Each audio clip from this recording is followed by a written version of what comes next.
What's up everyone, welcome back to ARTV. My name is John and it's time for a review of the 8th studio album by the UK metalcore band Architects. Their new record is titled Holy Hell.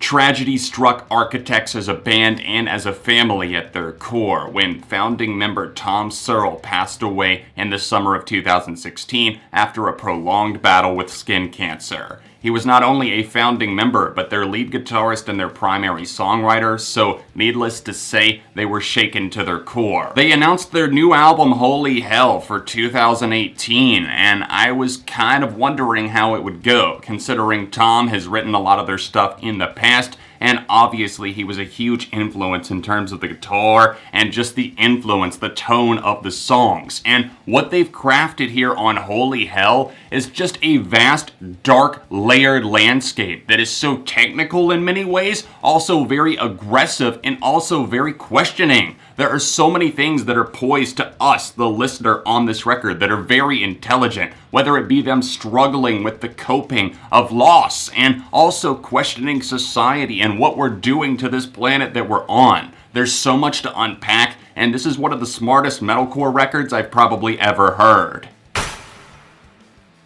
After Tom's tragic passing, Josh Middleton of Silosis fame stepped in to fill those shoes that really couldn't be filled, so he put on his own pair, meaning he gave his own spin, and he brings a very dense dynamic to the guitar, and there are so many delectable riffs, especially the track Mortal After All, even a Wasted Hymn where things start off a little bit slower. The instrumentation in general on this record is just fantastic, and I like the fact that they can go from a heavier tone, and then Sam Carter can go from his voice sounding like it's going to tear straight through you to sounding vulnerable, all while still having a powerful roar to it.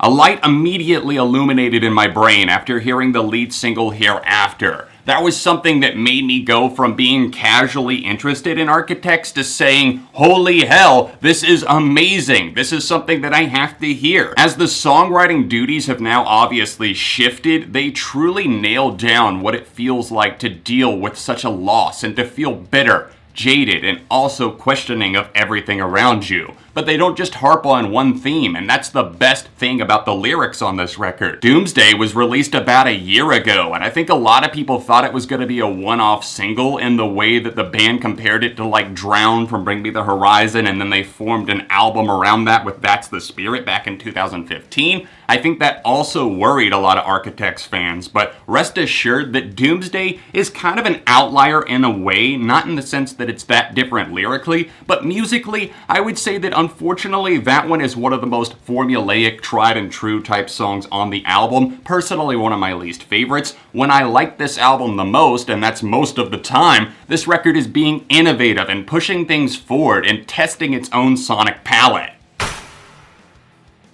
Let's start off at the 7th Circle, a searing burn of a track that definitely has heavy metal influence under it. I love those dominating guitars and just the fierce spirit, obviously referring to the 7th Circle of Hell and the journeys that one maybe goes through dealing with life and loss. This is an excellent cut that I highly recommend. Royal Beggars absolutely took my breath away the first time that I heard it, and honestly it still gives me chills. Everything about this song is gold. That chorus is immediately ingrained in my mind. You want to scream it along with Carter, and what I love best about this song is the fact that it is so well layered and there's so much to take in lyrically. Metalcore is always a genre that I have had my issues with. In fact, I made an entire video on metalcore and why I don't like the majority of it. You're probably wondering what separates Architects, and if you haven't gleaned it from this point from the information that I've given you, it's because they do everything in a different style and variety, and they actually try and put in some effort to make things sound,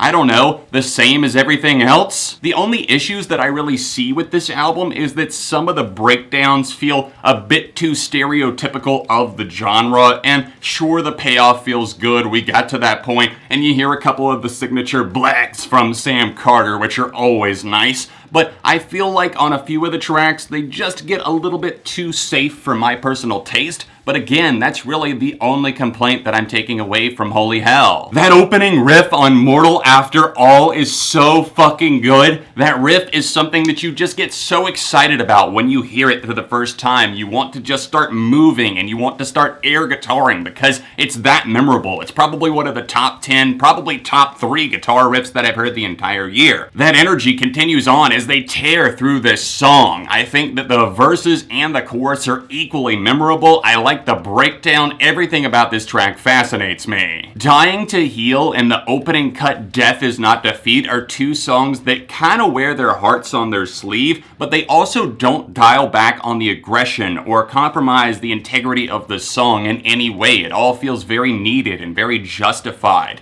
And in particular, that opening cut Death Is Not Defeat. It starts off slow. You will hear some sweeping symphonic elements going in the background of a good handful of the songs on this record, and it's so fitting. It adds this ominous tone, especially for this band that's dealing with so much loss in their life right now. And Death Is Not Defeat really sees them standing up and trying to say, we're not afraid anymore. We were for the longest time, but let's put this to rest right now and let's keep going forward for our brother. Holy Hell, the title song, is a flamethrower that I am absolutely in love with. The closing track, A Wasted Hymn, is so in a way precious because you see them talking about the fact that life felt like it was a throwaway perhaps, and maybe they still struggle with some of these things in their own life. But we see that life is precious in a way, but there's also negativity and doubt surrounding the song. And the fact that they add the string section here and they slow down the guitars, at least in places, everything works towards a really great payoff, and what a way to send off the album.